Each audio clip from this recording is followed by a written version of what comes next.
रीवा उप मुख्यमंत्री श्री राजेंद्र शुक्ल ने प्रदेशवासियों को दीपावली की हार्दिक बधाई और शुभकामनाएं दी हैं।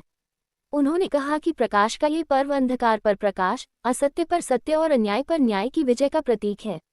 दीपावली का उत्सव हम सभी के जीवन में नए उत्साह, नई उमंग और नई ऊर्जा लेकर आता है।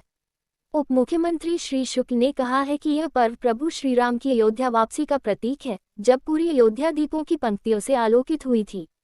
उसी भावना से हमें अपने जीवन, समाज और प्रदेश को भी उजियारे से भर देना चाहिए। उन्होंने कहा कि दीपावली का यह उत्सव न केवल प्रकाश और उल्लास का पर्व है, बल्कि यह अच्छाई की विजय, मर्यादा, त्याग और आदर्श जीवन के प्रेरणा स्रोत श्री राम के संदेशों को आत्मसात करने का अवसर भी है। उप मुख्यमंत्री श्री शुक्ल ने कहा कि दीपावली का पर्व हमें स्वच्छता, स्वास्थ्य और सद्भाव का संदेश देता है। उप मुख्यमंत्री श्री शुक्ल ने आग्रह किया कि त्योहार के दौरान खान पान में संयम रखें, स्वच्छता का विशेष ध्यान रखें और दुर्घटनाओं से बचाव के लिए सावधानी बरतें। उन्होंने कहा कि प्रधानमंत्री श्री नरेंद्र मोदी के सबका साथ, सबका विकास, सबका विश्वास और सबका प्रयास के संकल्प के अनुरूप मध्य प्रदेश निरंतर विकास और जनकल्याण की दिशा में अग्रसर है। उप मुख्यमंत्री श्री शुक्ल ने कामना की है कि दीपों की जगमगाहट प्रदेश और देश को नई ऊंचाइयों पर ले जाए। दीपों का ये पर्व प्रदेश की जनता के जीवन में समृद्धि, सौहार्द, आपसी प्रेम और भाईचारे की नई रोशनी लेकर आएगा। सभी को नमस्कार।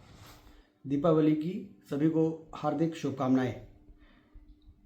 तमसो माँ ज्योतिर्गमय अर्थात अंधकार से प्रकाश की ओर चलो, ये दीपावली का संदेश है जो हम सबको अंधेरे से प्रकाश की ओर ले जाने के लिए, अन्याय पर न्याय की जीत का प्रतीक है। ये दीपावली का पर्व ये हमें एकता का भी संदेश देता है और प्रकाश से हम समाज के हर वो कोने जहाँ पर अशिक्षा है, जहाँ पर स्वास्थ्य की कमी है, जहाँ पर समृद्धि की कमी है, उन कोनों को भी प्रकाशित करना, ये हम सबका को संकल्प लेने का ये पर्व है। ये एकता का भी प्रतीक है, क्योंकि जब सारा देश जो विविधताओं से भरा हुआ है, अलग अलग भाषा, अलग अलग धर्म, अलग अलग खान पान, उसके बाद भी जब दीपावली को सारा देश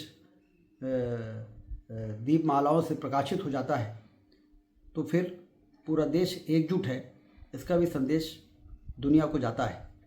इससे इस पर्व को बहुत ही उल्लास, उमंग के साथ मनाने की आवश्यकता है। ये एकता का प्रतीक है और सभी लोगों के जीवन में जो बुराई है, जो कुरीतियाँ हैं, उनको भी समाप्त करने का संकल्प लेने का ये दिन है। आइए हम सब दीपावली के इस पर्व को पूरे उमंग और उत्साह के साथ मनाएं और देश को एक समृद्धशाली, सशक्त और